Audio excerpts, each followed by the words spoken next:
নির্যাতনের বিষয়ে অপপ্রচার নিয়ে ঢাকায় বিভিন্ন মিশনের দায়িত্বরত বিদেশি কূটনৈতিকদের ব্রিফ করবেন পররাষ্ট্র উপদেষ্টা মোহাম্মদ তৌহিদ হোসেন। ব্রিফিংয়ে ধর্মীয় সংখ্যালঘু ইস্যুতে কূটনৈতিকদের অবহিত করার পাশাপাশি ইসকন সহ সাম্প্রতিক ঘটনাপ্রবাহ প্রসঙ্গ তুলে ধরা হবে। সোমবার বিকেলে রাষ্ট্রীয় অতিথি ভবন পদ্মায় কূটনৈতিকদের ব্রিফ করবেন পররাষ্ট্র উপদেষ্টা। পররাষ্ট্র মন্ত্রণালয়ের কয়েকজন জ্যেষ্ঠ কর্মকর্তা তথ্য জানিয়েছেন। তারা জানান, রবিবার সন্ধ্যায় মন্ত্রণালয়ের পক্ষ থেকে ঢাকায় অবস্থিত সব কূটনৈতিক মিশনে চিঠি পাঠিয়ে ব্রিফিংয়ে আমন্ত্রণ জানানো হয়েছে। ব্রিফিংয়ে ঢাকার রাষ্ট্রদূত, high commissioner, charge d'affaires বা মিশন প্রধান ছাড়াও যে কোনো কূটনৈতিকই এতে অংশ নিতে পারবেন। তবে আন্তর্জাতিক সংস্থা এবং সংগঠনের প্রতিনিধিদের এবার আমন্ত্রণ জানানো হয়নি। সোমবারের ব্রিফিংয়ে ধর্মীয় সংখ্যালঘু ইস্যুতে কূটনৈতিকদের আনুষ্ঠানিকভাবে অবহিত করবে সরকার। ইসকন পুরোহিত চিন্ময় কৃষ্ণ দাসের বিরুদ্ধে উত্থাপিত অভিযোগ বিষয়ে আন্তর্জাতিক সম্প্রদায়কে জানানো হবে। উল্লেখ্য, পররাষ্ট্র উপদেষ্টা বলছেন, সংখ্যালঘু নির্যাতন নিয়ে ভারতীয় ও আন্তর্জাতিক গণমাধ্যমে বিভ্রান্তি ছড়ানো হচ্ছে। পররাষ্ট্র উপদেষ্টা সহ সরকারের দায়িত্বশীল ব্যক্তিরা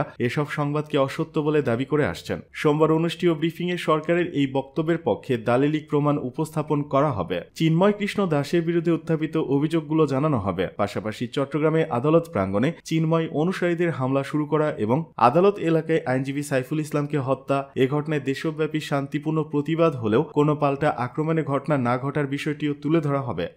ভারত বাংলাদেশকে রিকশাওয়ালার বউ ভাবে, মন্তব্য মির্জা আব্বাসের। ভারত বাংলাদেশকে রিকশাওয়ালার বউ ভাবে বলে মন্তব্য করেছেন বিএনপির স্থায়ী কমিটির সদস্য মির্জা আব্বাস। গতকাল রবিবার দুপুরে জাতীয় প্রেস ক্লাবে স্বাধীনতা ফোরাম আয়োজিত আলোচনা সভায় তিনি এমন কথা বলেন। মির্জা আব্বাস বলেন, আপনারা 24 দেখেন, 71 দেখেন, বাংলাদেশে 20 কোটি লোক সৈনিক। দেশ দখল করতে হলে তাদের রক্তের উপর দিয়ে যেতে হবে। আওয়ামী লীগ ইতিহাস বিকৃত করছিল অভিযোগ করে বিএনপির এই নেতা বলেন, সঠিক কথাগুলো বলে যাব আপনাদের কাছে। আওয়ামী লীগ ভারত থেকে এসে স্বাধীনতার গল্প শোনাচ্ছে, অংশগ্রহণ করেনি। আমাদের লাখ লাখ মুক্তিযোদ্ধার কোনো রাজনৈতিক পরিচয় বা দাবি দেওয়া ছিল না। মির্জা আব্বাস বলেন, এই সরকারকে বিব্রত করতে অশুভ চেষ্টা চলছে। আমরা খেয়াল করছি এই সরকারের মধ্যে কিছু লোক সরকারকে ভুল পথে পরিচালিত করছে। আওয়ামী লীগের সঙ্গে বিএনপিকে এক করার চেষ্টা চলছে। বিএনপির বদনাম করাই তাদের কাজ। ভারতীয় উচ্চ পর্যায়ের আক্রমণ করলে কি হতে পারে দেশীয় ও আন্তর্জাতিকভাবে তা নিয়ে আলোচনা শুরু হয়েছে বলে জানান বিএনপির স্থায়ী কমিটির এই সদস্য। বলেন, বিশ্বব্যাপী বাংলাদেশকে একটি সাম্প্রদায়িক দেশ হিসেবে প্রমাণের চেষ্টা করছে ভারত। ইসকনের সবাই সন্ত্রাসী না, তবে তারা একটি ঝামেলা লাগানোর চেষ্টা করছে।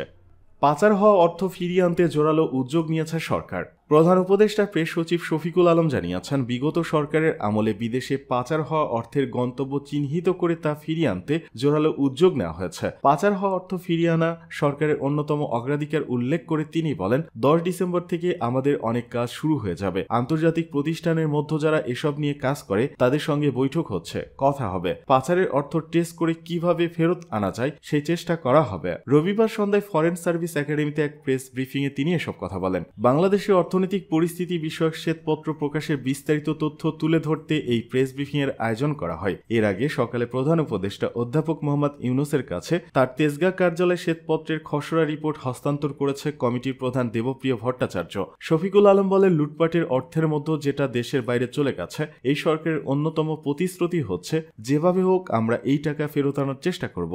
সেই অনুযায়ী 10 ডিসেম্বর থেকে আমাদের অনেক কাজ শুরু হয়ে যাবে। আন্তর্জাতিক প্রতিষ্ঠানের মধ্যে যারা এটা নিয়ে কাজ করে তাদের সঙ্গে আমাদের অনেক ধরনের বৈঠক হচ্ছে, কথা হবে। এক প্রশ্নের জবাবে তিনি বলেন, অনেক বৈঠক আমরা করছি, FBI এর সঙ্গে বৈঠক করছি, অন্যান্য যেসব প্রতিষ্ঠান আছে যারা চুরি হওয়া অর্থ উদ্ধার নিয়ে কাজ করেন তাদের সঙ্গে। টাকাটা নেওয়াটা তো সহজ, কিন্তু সেটা আনাটা অনেক কষ্টসাধ্য। এজন্য লিগ্যাল দিকটা দেখতে হয়, টাকাটাকে আগে টেস্ট করতে হয়, কোথায় এটা চলে গেছে। এটা করার জন্য আন্তর্জাতিক প্রতিষ্ঠান আছে, তাদের সঙ্গে আমরা বসছি, কথা বলছি এবং পরামর্শ নিচ্ছি কিভাবে এই টাকাগুলো ফেরত আনা যায়। শফিকুল আলম বলেন, কমিটিকে 3 মাস সময় দেওয়া হয়েছিল, তারা 3 মাসের মধ্যে রিপোর্ট তৈরি করে দিয়েছে। তারা বলেছে এটা খসড়া প্রতিবেদন। তিনি বলেন, শ্বেতপত্রে আর্থিক যে চিত্র তা ভয়াবহ। দেশের মানুষের চোখের সামনে দিয়ে একটা লুটপাট চলেছে, লুটপাট তন্ত্র জারি হয়েছে। দুঃখজনক হলেও সত্য, আমাদের অনেকে এর বৈধতা দিয়েছেন। বিলিয়ন আর বিলিয়ন ডলার অর্থ বিদেশে পাচার হয়েছে।